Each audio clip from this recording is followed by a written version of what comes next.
реплики. Значи, ако видите луѓе сакаат да ја свртат и ситуацијата и да гонат обвините. Со Буја разговаравте на тази тема? Ако луѓе... Јас молам да побараме пауза и да договориме начин како ќе работиме, ја можам да одговарам еднаш на 5 луѓе. Иначе ќе одговарам на 7 луѓе. Арта, ти беше први, што почна да дофа. Може процедурално возможно. Заврши министер. Да се побараме пауза да договориме, пошто вака немам. Како да ви кажам? Немате елементарен кредибилитет за недонесување одлука за која што целата ЕУ, освен една земја член. И дури председателот Макрон во неговата изјава вели: морам да кажам, до душе за Северна Македонија имаше огромно мнозинство. Имаше појаснување од холандскиот амбасадор. Вчера имавме средба со данскиот амбасадор. Ние имаме проблем со една земја. Имавме 20 години со една. Сите институции велат каваето со војкот е во ЕУ. Обидот политички да се сврти одговорноста кон дома може да користи некому, е некоректно. Ама да доаѓа од една политичка структура која што во континуитет прво ја закопа оваа перспектива. Кое што и вие сте биле дел и сте доаѓале во штабот на таа партија, господине министер. Јас сум ве гледал повеќе пати.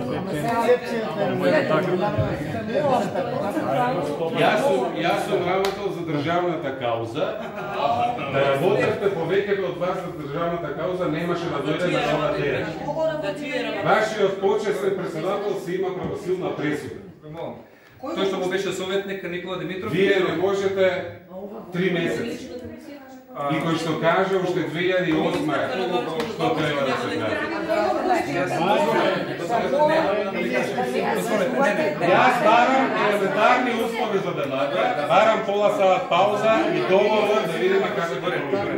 Добре, дозволете ми, само бидејќи бев прозван лично без да имам досега не сум земал збор. Дозволете, не, ќе дадете пауза, бидејќи бев спомнат само да ви реплицирам.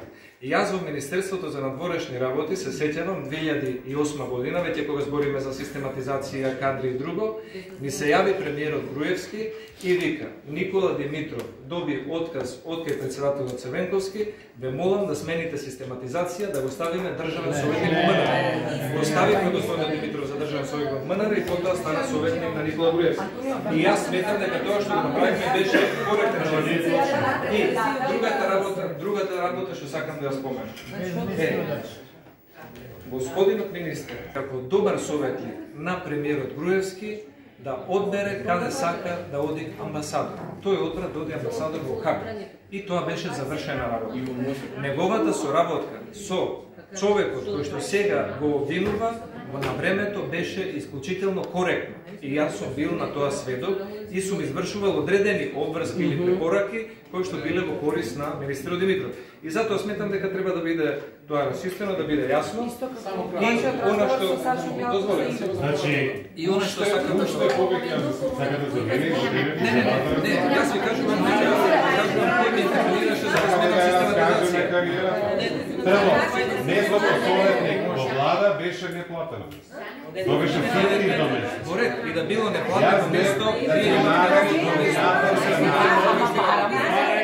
имавте да мола. Сакате да дојдеме на ТВ Дуел.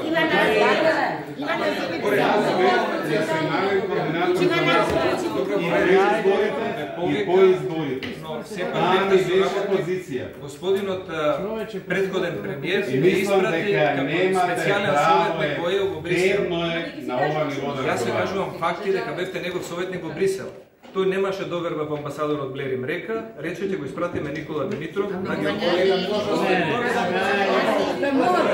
процедурално баре прво колега Саков. Значи, ве замолив да дадете пауза, замолив за стенографски белешки, не ги дадовте двете и самите изјавивте дека неделовнички, незаконски ја водите оваа седница. И недостојствено. присуство тука, ние присуствуваме во такво незаконско, неделовничко, некултурно водење, непримерно водење на комисијата. И затоа јас ќе напуштам, затоа што не сакам да бидам соучесник во такво незаконско, неделовничко, некултурно, непримерно водење на комисијата. Благодарам. И јас би ја пишувал. Да, повелете процедурално количкото ефект. Од име на колегите за ваков тип на комисија, каде што се бара отчет од министерот за надворешни работи. Предвиден е по закон. Но не можете да дозволите најпрви да се светувате во дебата на лично, мислам дека многу непристојно и од ваша, значи да мога да не ми упагате, бидејќи меѓу другото како председател на комисија имате одговорност да ги сослушате сите членови на комисијата. Како член на комисијата барам да ме сослушате во процедурата. Значи, не е коректно. Првенствено дебатата на ваква тема за надворешна политика, вие сте били министер за надворешни работи, значи сте одговарале, значи сте одговарале пред комисија.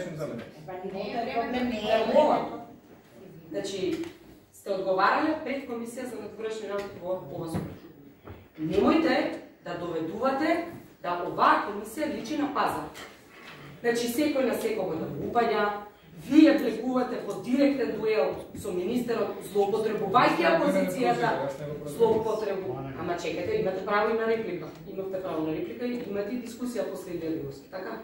Значи, мислам, лични квалификации, прво не доликува на функцијата која што е во овој.